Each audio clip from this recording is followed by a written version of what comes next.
আমার পেটে লাত্তি গেল আমাকে ছাড় দাও ফাইলা দিবে তো আমাকে ছাড় দাও ফাইলা দিবে তো চাচা পুনে 1 ঘন্টা ফাইলা দিবে 30 টাকা মারা জানো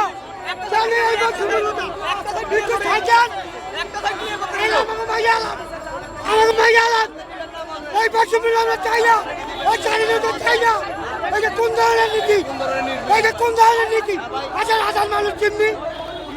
এটা তো জিম্মি আপনি একা জিম্মি আমরা আমরা 10,000 মানুষ আপনি দেখেন 50,000 মানুষ জিম্মি আজকে 45 মিনিট আমাকে মাইয়ালাম আমাকে মাইয়া বলান কোনো কথা হবে না এই এটা কোন ধরনের স্টুডেন্টে পিছাও আমার হাইকোর্টে কেসের তারিখ 2টায় কোর্ট উঠবে আমার উকিল ফোন দিতেছে নথি আটকা আমার কোর্ট নামিয়ে গেলে সর্বনাশ হয়ে যাবে সব শেষ আমার তাইলে জমি জমার মামলা আমি 1 ঘন্টার বেশি এখানে আটকা রয়েছি উকিল ফোন দিতেছে যে আমি নথি লয়ে যাইতে পারতে আসি না আর পথ আটকাইয়া এরা যদি এক সাইড দিয়ে একটু করিয়া দিয়ে তারপরে তারা সমাবেশ করবে কিন্তু এরকম ঘন্টার পর ঘন্টা আটকাই রেখে সমাবেশ করবে এটা কেমন তার কথা হ্যাঁ লোক আটকাইয়া জনসাধারণের ক্ষতি করিয়া লাভ আছে কিছু না এই যে রাস্তা বন্ধ করে এক সাইড খুলে দেখ আমরা এই যে বিগত পুরো 1 ঘন্টা ধরে এখানে বসে আমাদের কাজ নাই এই যে করতেছে এগুলোকে ঠিক করতেছে না আন্দোলন করতেছে ঠিক আছে সমাজের ভালোর জন্য আন্দোলন কি ভালো করতেছে এরা এটা কোনো কাজ এরা এগুলো কি কাজ করতেছে এটা কি সমাজেরই করতেছে না আটকায়া রাস্তা আটকায়া জনগণের দুর্ভোগ সৃষ্টি করে এই সমস্ত আন্দোলনের কোনো মাইন্ড হয় না এটা জনগণের আরো ভোগান্তি হ্যাঁ এরা দেশপ্রেমিক না যারা আন্দোলন করে এরা দেশের শত্রু এরা দেশে অলরেডি শত্রু যারা রাস্তা আটকায়া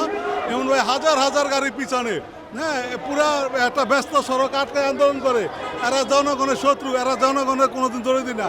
এরা নিজের স্বার্থটারে বড় মনে করে হ্যাঁ 1.5 ঘন্টা ধরে আটকে রয়েছে আমি 1.5 ঘন্টা হয়েছে 1.5 ঘন্টা ধরে আটকে রয়েছে এখানে আমি যাবো আজিমপুর হ্যাঁ হ্যাঁ গুরুত্বপূর্ণ অবশ্যই গুরুত্বপূর্ণ কাজে যেতেছে আজিমপুর হ্যাঁ এইগুলা রাস্তা আটকাইয়া এইরকম আন্দোলনের এমন একটা ব্যস্ততম সড়ক এই সড়কে আটকাইয়া এখানে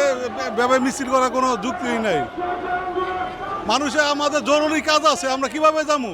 আপনাকে ছাত্ররা তো আপনারা দেখতেছেন আমার ছাত্ররা আমার গাড়িতে একটা রোগী 2 ঘন্টা ধরে বসে রয়েছে এটা কি ঠিক এই রোগী তো গাড়িতে মারা যেতে পারে 2 ঘন্টা ধরে এখানে বসে রয়েছি এটা কোনো আন্দোলন হলো না কোনো কিছু নিয়ন্ত্রণ হলো এটা বলেন তো দেশে কোনো পরিস্থিতি না দেশ স্বাধীন করতে ঠিক আছে মানুষ চল সাধারণভাবে নিশ্চিন্তা নিজের স্বার্থ পাবে কিন্তু রাস্তাকে জনগণের ভোগান্তি এটা কোনো রাজনীতি হইল না হ্যাঁ এখন আন্দোলন হইলো এটা জনগণের ভোগান্তি হইলো আমরা ধানমন্ডি যাব রোগী নিয়ে ধানমন্ডি যে চক্ষু হসপিটাল কতক্ষণ ধরে দাঁড়িয়ে আছেন প্রায় 2 ঘন্টা ভোগান্তি শিকার হচ্ছে অবশ্যই ভোগান্তি শিকার হচ্ছি না দুপুরবেলা খাওয়া দাওয়া নাই 2 ঘন্টা ধরে এই সমস্যা রয়েছে এখানে আমাদের ডাক্তারের দেওয়া টাইম দেওয়া তাহলে আমরা যদি এখন যাইতে না পারি তাহলে আমাদের এটা ভোগান্তি না কষ্ট না এটা কি আন্দোলন হয় নাকি এটা কিসের আন্দোলন ছাত্ররা খালি ছাত্রগিরি করলেই চলে মানুষ জনগণের জন্য ছাত্ররা জনগণের ভোগান্তি দিয়ে কি ছাত্ররা এইভাবে করবো এটা কি ঠিক